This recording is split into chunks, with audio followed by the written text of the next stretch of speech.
اعوذ باللہ السمیع العلیم من الشیطان الرجیم بسم اللہ الرحمن الرحیم قل یا اہل الكتاب لستم على شیء حتى تقیموا التوراة والانجیل وما انزل الیکم من ربکم وَلَيَزِيدَنَّ كَثِيرًا مِّنْهُمْ مَا أُنزِلَ إِلَيْكَ مِن رَّبِّكَ طُغْيَانًا وَكُفْرًا فَلَا تَأْسَ عَلَى الْقَوْمِ الْكَافِرِينَ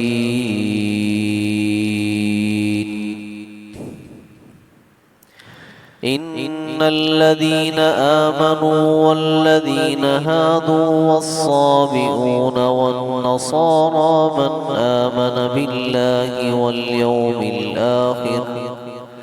وَالْيَوْمِ الْآخِرِ وَعَمِلَ صَالِحًا فَلَا خَوْفٌ عَلَيْهِمْ وَلَا هُمْ يَحْزَنُونَ لقد أخذنا ميثاق بني إسرائيل وأرسلنا إليهم رسلا كلما جاءهم رسول بما لا تهوى أنفسهم فريقا كذبوا وفريقا يقتلون. یہاں سے اہل کتاب کے بارے میں پھر بات شروع کی جا رہی ہے. اللہ فرماتے ہیں قل یا اہل الکتاب، اے پیارے پیغمبر صلی اللہ علیہ وسلم آپ کہہ دیجئے اے اہل کتاب لستم علی شیء،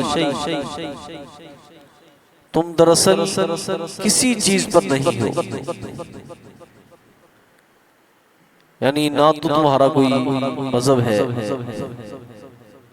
نہ تمہارا کوئی عقیدہ، کچھ بھی نہیں ہو تم.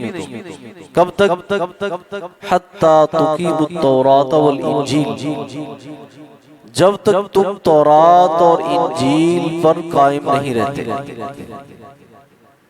جب تم انجیل اور تورات پر قائم نہیں رہتے.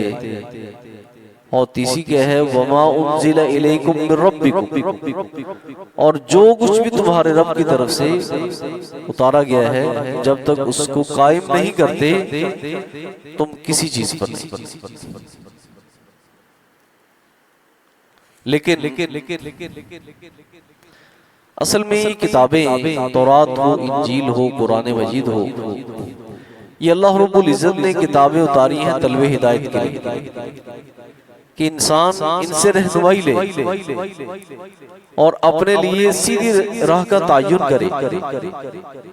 لیکن اگر انسان کی جو نیت ہے وہ ٹیڑھی ہو جائے، اس کے اندر ٹیڑھا پن آ جائے انسان کی فطرت میں، انسان کی نیت میں، تو پھر جو نا وہ یہ اللہ رب العزت کی طرف سے الہامی تعلیمات بھی انسان کو فائدہ نہیں دیتی.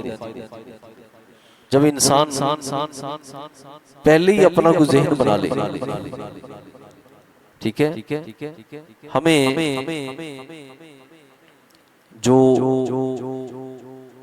عقیدہ پڑھایا جاتا ہے اس میں یہ بات ہے استدل ثم اعتقد، کہ پہلے تم پڑھو، وحی کو پڑھو، قرآن مجید کو پڑھو اور فرامین نبوت کو پڑھو، ثم اعتقد، اس کے بعد عقیدہ بناؤ. یعنی جو تمہیں قرآن و حدیث تمہیں عقیدہ دے، جو عمل کی راہ تمہارے لیے متعین کرے، اس پہ چلو. اس سے پہلے کوئی چیز نہ سوچو. پہلے انسان کہے میں تو بھلا ہوں، پھر کیا کرے گا انسان؟ کیا کرے گا وہ آیات کو اپنے مفہوم کے لیے کیا کرے گا جو اس کی آگے آ رہا ہے اہل کتاب کے بارے میں کہ انہوں نے انبیاء کی تعلیمات کو رد کر دیا کیونکہ ان کی جو خواہشات تھی ان کے مطابق.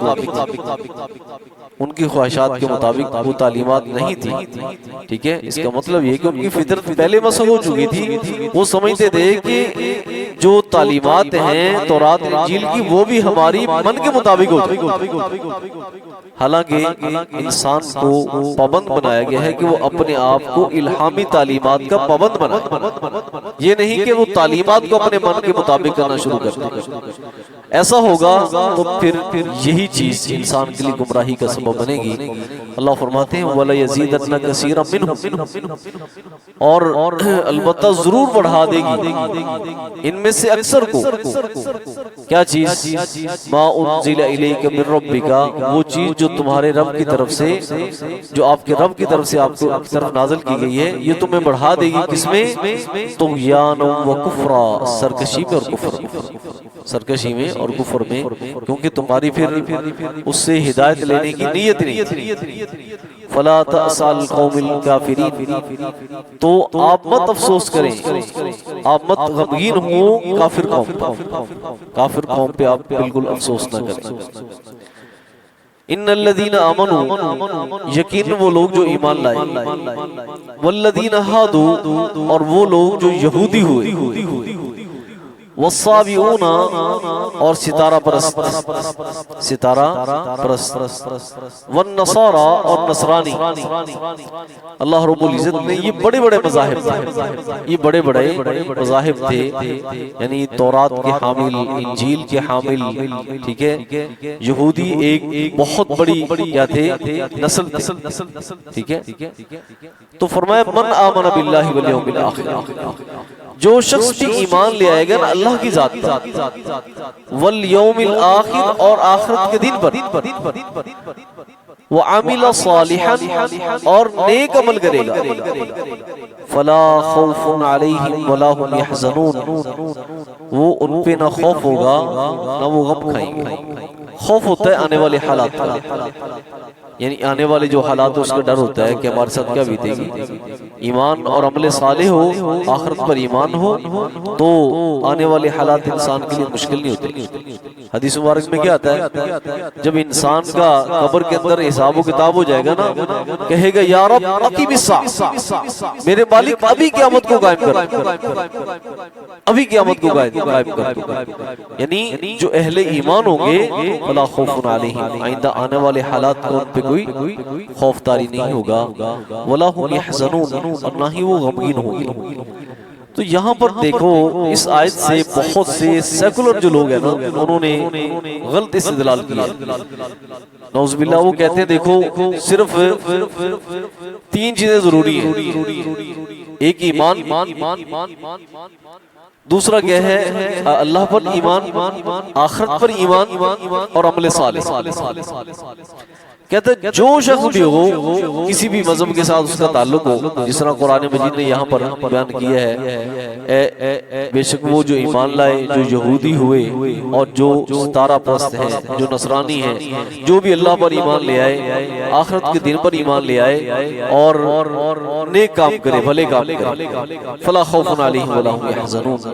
نعوذ باللہ۔ وہ کہتے ہیں کہ نبی علیہ السلام کی ذات پر ایمان لانا ضروری نہیں، کیونکہ قرآن مجید کی آیت یہ کہتی ہے، اس نے اہل ایمان کو، یہود کو، نصارہ کو، ستارہ پرستوں کو کہا ہے اللہ پر جو ایمان لے آئے، آخرت پر جو ایمان لے آئے اور اچھے کام کرے، فلا خوف علیہم ولا هم يحزنون۔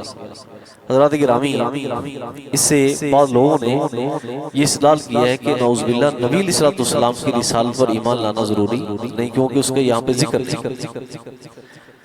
اللہ نے اس آیت کی ابتدا میں فرمایا ان الذین آمنوا، بے شک وہ لوگ جو ایمان لائے، اور پیچھے ہم نے سارا پڑھ لیا تورات کے بارے میں، انجیل کے بارے میں، وما انزل الیکم من ربکم، اور وہ چیز جو تمہاری طرف اللہ رب العزت کی طرف سے نازل کی گئی۔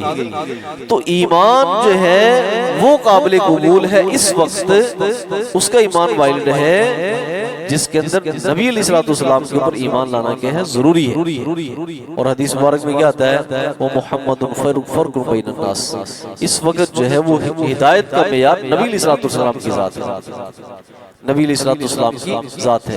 اور یہاں پر پھر اللہ نے فرمایا جو عمل صالح کرے گا، عمل صالح کی جو تعبیر ہے وہ ہے عمل جو نبی علیہ السلام کی سنت کے مطابق ہو، آپ کے بنائے بتائے ہوئے عقیدے کے مطابق ہوگا، آپ کے بتائے ہوئے عمل کے مطابق ہوگا، وہ عمل صالح ہو سکتا ہے، اس کے علاوہ کوئی عمل صالح نہیں ہو سکتا۔ تو اس لیے جو ایمان لائے، یہودی ہو، نصرانی ہو، ستارہ پرست ہو، جو بھی اللہ کی ذات پر ایمان لائے اور جن آخرت کے دین پر، وہ عمل صالحا، اور نبی علیہ السلام کے بتائے ہوئے طریقے کے مطابق عمل کرے، وہ عمل صالح ہوگا۔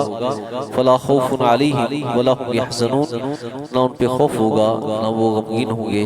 سبحانک اللہم و بحمدک، اشہد ان لا الہ الا انت۔